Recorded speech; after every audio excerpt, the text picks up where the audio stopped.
नमस्कार दोस्तों, मैं डॉक्टर सहज जोशी स्वागत करता हूं आपका अपनी एक नई और इंफॉर्मेटिव वीडियो में।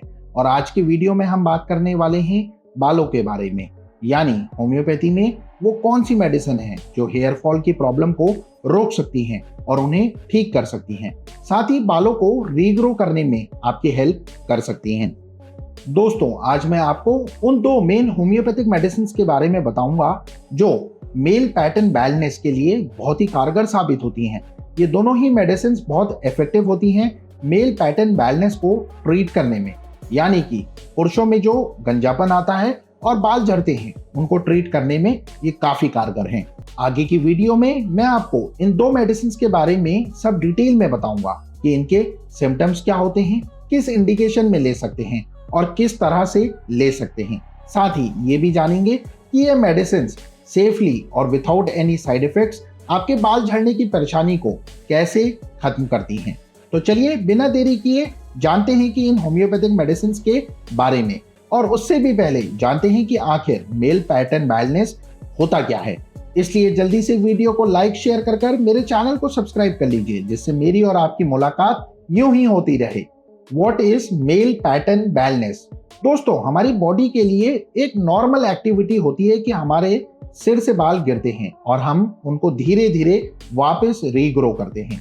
दोस्तों, कहा जाता है कि 40 से 50 बाल डेली हमारे सर से गिरते हैं और आहिस्ता आहिस्ता बॉडी उनको हमारे स्कैल्प जो है, यानी जो सर है, सर की स्किन है, उन्हें दोबारा से रीग्रो कर और दोबारा से हमारे सर पर बाल आ जाते हैं। पर अगर ये बाल स्लो ग्रो करें या आए ना, या अगर आए तो बहुत पतले आए या बहुत छोटे आए, जिस वजह से ये इजीली टूट जाए, तो ऐसी कंडीशन में स्लोली हमारी डेंसिटी ऑफ हेयर यानी बालों की थिकनेस, मोटाई कम हो जाती है। और यही स्टेज अगर चलती रहे, यानी कि बाल हम लॉस करते जाएं और वो अच्छे से ग्रो ना करें, तो हमारे सिर पर गंजापन आने लगेगा, यानी कि बैलनेस डेवलप हो जाएगी। दोस्तों, मेल यानी पुरुषों में जो बैलनेस है या लॉस ऑफ हेयर है, ये एक तरह का पैटर्न फॉलो करता है। मैं सारे मेल्स की नहीं बोल रहा हूं, बस कुछ मेल्स में जिन्हें मेल पैटर्न बैलनेस होती है उनमें एक पैटर्न फॉलो होता है, जिसमें बाल एक स्पेसिफिक एरिया ऑफ स्कैल्प यानी कि एक पर्टिकुलर एरिया ऑफ हेड से ज्यादा झड़ जाते हैं। आपने भी देखा होगा कि पुरुषों के सर के बीच के बाल गायब हो जाते हैं। इसे ही मेल पैटर्न बैलनेस कहा जाता है। दोस्तों, अक्सर देखा गया है कि जो मेल पैटर्न बैलनेस होती है वो सेंटर ऑफ द स्कैल्प, इस एरिया को ज्यादा इफेक्ट करती है। बता दूं, जब ये प्रॉब्लम शुरू होती है तो मेल्स को पता ही नहीं चलता उन्हें मेल पैटर्न डेवलप हो रहा है, क्योंकि शुरुआत में तो नॉर्मल बालों की तरह बाल गिरते हैं और वापस नहीं आते। पर जब वो हद से ज्यादा गिर जाते हैं तब उन्हें पता लगता है कि उनको इस तरह की हेयर फॉल है और आगे जाकर उन्हें मेल पैटर्न बैलनेस डेवलप हो जाता है। वहीं ये भी देखा जाता है कि मेल पैटर्न बैलनेस में जो मेल्स की हेयर लाइन होती है, यानी जो हमारे बालों की लाइन है जो हमारे माथे के साथ मिल रही है, इसे हेयर लाइन कहते हैं। पर जिन पुरुषों को ये समस्या हो जाती है उन्हें ये हेयर लाइन पीछे जाना शुरू हो जाता है, और अक्सर देखा गया है कि ये टेम्पल्स यानी कनपट्टी के ऊपर से सबसे पहले पीछे जाना शुरू होती है। तो इस कंडीशन में हमें एक पैटर्न जो मिलता है सेकेंड स्टेज में, वो एम शेप पैटर्न जैसा होता है, यानी साइड से बाल पीछे चले गए पर सेंटर में अभी हैं, और साथ ही क्राउन या वर्टेक्स से भी बाल गिरना शुरू हो जाते हैं। पहले तो दोस्तों आहिस्ता आहिस्ता हेयर लाइन पीछे जाने लगती है, फिर गंजापन टेम्पल्स में आना शुरू हो जाता है और सेंटर से भी बाल झड़ना शुरू हो जाते हैं। तो दोस्तों, जो बैलनेस इस तरह के पैटर्न को फॉलो करती है उसे मेल पैटर्न बैलनेस कहते हैं। आइए अब जानते हैं वे कौन कौन से कारण हैं जो मेल पैटर्न बैलनेस को जन्म देते हैं। What causes male pattern baldness? दोस्तों, आपको बता दूं, मेल पैटर्न बैलनेस डेवलप होने के दो मेन रीजंस होते हैं। पहला होता है जेनेटिक इनहेरिटेंस, यानी अगर आपकी फैमिली में हिस्ट्री है मेल पैटर्न बैलनेस की, अगर आपके फादर को है, ग्रैंडफादर को है, या आपके अंकल में हिस्ट्री है मेल पैटर्न बैलनेस की, तो ऐसी सिचुएशन में ये प्रॉब्लम आपको भी हो सकती है, यानी इसके चांसेस काफी बढ़ जाते हैं। वहीं जो दूसरा रीजन है वो है DHT, डाइहाइड्रोटेस्टोस्टेरोन। ये एक हार्मोन होता है जो मेल्स में मौजूद होता है। अक्सर देखा गया है कि जिन मेल्स में डाइहाइड्रोटेस्टोस्टेरोन के लेवल्स ज्यादा होता है उनमें मेल पैटर्न बैलनेस की समस्या ज्यादा होती है। क्योंकि डाइहाइड्रोटेस्टोस्टेरोन जो है वो हमारे हेयर फॉलिकल यानी कि वो सांचा जिसमें हमारे हेयर ग्रोथ करते हैं उसको काफी इफेक्ट करता है।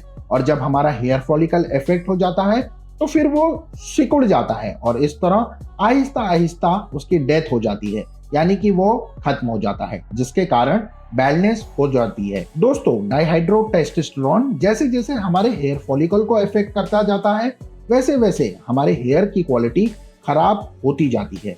जैसे पहला इफेक्ट करता है तो बाल पतले हो जाते हैं दोस्तों, फिर वो छोटे साइज में आना शुरू हो जाते हैं और ग्रेजुअली जब हेयर फॉलिकल की डेथ हो जाती है तब बैलनेस डेवलप होना शुरू हो जाती है। तो ये थे वो मेन रीजंस जो मेल पैटर्न बैलनेस को जन्म देते हैं। अब आइए आपको दो ऐसी होम्योपैथिक मेडिसिन के बारे में बताते हैं जो इस परेशानी को ठीक करने में आपकी हेल्प करेगी। साथ ही इनका यूज करके आपकी मेल पैटर्न बैलनेस की समस्या में काफी सुधार आपको देखने को मिल सकता है और आप फिर से अच्छे बाल पा सकते हैं।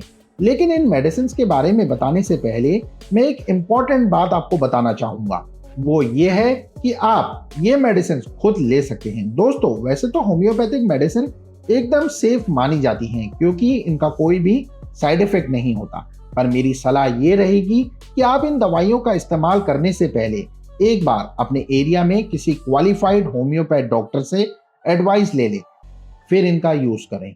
खैर, आगे बढ़ते हैं और बात करते हैं उन दो मेडिसिन के बारे में। आपको बता दूं, वो दो मेडिसिन हैं लाइकोपोडियम 30 और ब्राइटाकार्ब 30। स्क्रीन में आपको इमेज देखने को मिल रही होगी।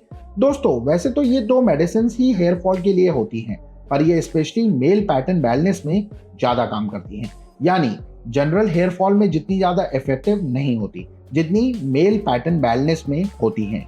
दोस्तों, इन दोनों में से भी लाइकोपोडियम ज्यादा इंपॉर्टेंट है मेल पैटर्न बैलनेस के लिए। मैं खुद पर्सनली लाइकोपोडियम को ज्यादा प्रेफर करता हूं क्योंकि मैंने लाइकोपोडियम के काफी अच्छे रिजल्ट्स देखे हैं। तो सबसे पहले लाइकोपोडियम के बारे में ही डिटेल से जानते हैं कि लाइकोपोडियम किन इंडिकेशंस पर दी जानी चाहिए। दोस्तों, लाइकोपोडियम का इस्तेमाल करने के लिए 3 मेन इंडिकेशंस होते हैं और इन तीनों ही इंडिकेशंस को मैं अपने क्लिनिक में हमेशा ध्यान में रखता हूं जब लाइकोपोडियम का यूज करता हूं या किसी को प्रेफर करता हूं। दोस्तों, सबसे पहले इंडिकेशन की बात करूं जहां पर हेयर लॉस यानी बाल झड़ना मेल पैटर्न को फॉलो कर रहा है, यानी कि मेल पैटर्न बैलनेस को फॉलो करते हुए बाल झड़ रहे हैं और हेयर लाइन पीछे जाना शुरू हो गई है। तो दोस्तों, ये सबसे जरूरी इंडिकेशन होता है। वहीं सेकंड इंडिकेशन जो होता है वो ये होता है कि लाइकोपोडियम वैसे तो हर एज में दी जा सकती है, लेकिन यंग मेल्स के लिए ये काफी कारगर होती है। जैसे कि मैं देखता हूं कि मेरे पास 18, 19, 20 साल के लड़के आते हैं जिनमें प्रीमेच्योर बैल्डिंग हो रही है और वो मेल पैटर्न बैलनेस की तरफ जा रहे हैं। तो दोस्तों, यंग मेल्स में अगर बैल्डिंग हो रही है और प्रीमेच्योर बैलनेस आ रही है तो ऐसी कंडीशन में लाइकोपोडियम बहुत इफेक्टिव होती है। लेकिन लाइकोपोडियम को कभी भी हायर पोटेंसी में इस्तेमाल नहीं करना चाहिए। वहीं थर्ड इंडिकेशन की बात करूं जहां लाइकोपोडियम बहुत कारगर साबित होती है, वो है visible science of high levels of male hormone.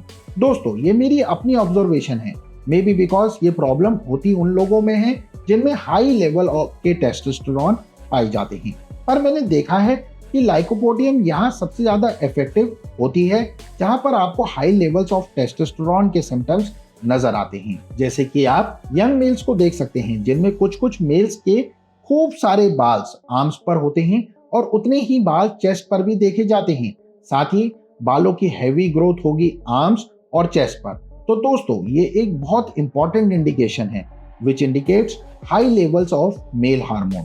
तो ऐसी सिचुएशन में लाइकोपोडियम का सेवन करना एक रामबाण इलाज है, साथ ही ये बहुत ज्यादा इफेक्टिव भी होती है। तो ये थे वो इंडिकेशंस जहां पर लाइकोपोडियम दी जा सकती है मेल पैटर्न बैलनेस को ठीक करने के लिए। दोस्तों, अब बात करते हैं ब्राइटाकार्ब 30 के इंडिकेशंस के बारे में। ब्राइटाकार्ब 30 भी कुछ कुछ लाइकोपोडियम की तरह ही होती है। जहां पर आपको प्रीमेच्योर बैल्डिंग मिलती है वहां पर ब्राइटाकार्ब बहुत ज्यादा इफेक्टिव होती है।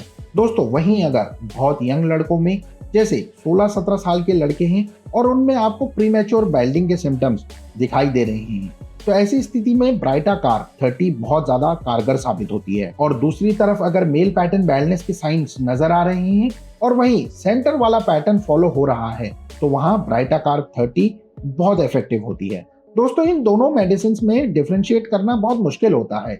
यूजुअली मैं फर्स्ट लाइन ऑफ ट्रीटमेंट में लाइकोपोडियम 30 को रखता हूँ और सेकेंड लाइन ऑफ ट्रीटमेंट में ब्राइटाकार्ब 30 को रखता हूँ। वहीं कुछ केसेस में दोनों को एक साथ प्रिस्क्राइब कर देता हूँ। दोस्तों इन दोनों ही मेडिसिन की मैं 30 पोटेंसी यूज करने की सलाह देता हूँ और ये दोनों ही मेडिसिन आप भी 30 पोटेंसी में ही लीजिए।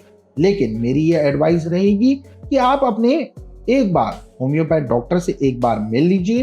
तो दोस्तों ये थी चर्चा मेल पैटर्न बैलेंस और होम्योपैथिक मेडिसिन के बारे में। अगर आपका कोई भी सवाल है या आप मुझसे इन मेडिसिन से रिलेटेड कुछ पूछना चाहते हैं तो मेरे नीचे दिए गए नंबर पर कॉल कर सकते हैं। मैं कोशिश करूंगा कि आपकी परेशानी को सॉल्व कर सकूं। उम्मीद करता हूं दोस्तों आपको मेरी ये वीडियो और मेरी जानकारी पसंद आई होगी। अगर यस तो वीडियो को लाइक शेयर कर चैनल को सब्सक्राइब कर लीजिए, जिससे मुझे और वीडियोस बनाने की मोटिवेशन मिले और मैं आपकी इसी तरह हेल्प करता रहूं। इसी के साथ आप सभी लोग अपना बहुत अच्छा ख्याल रखिए। Take care everyone. Thanks for watching.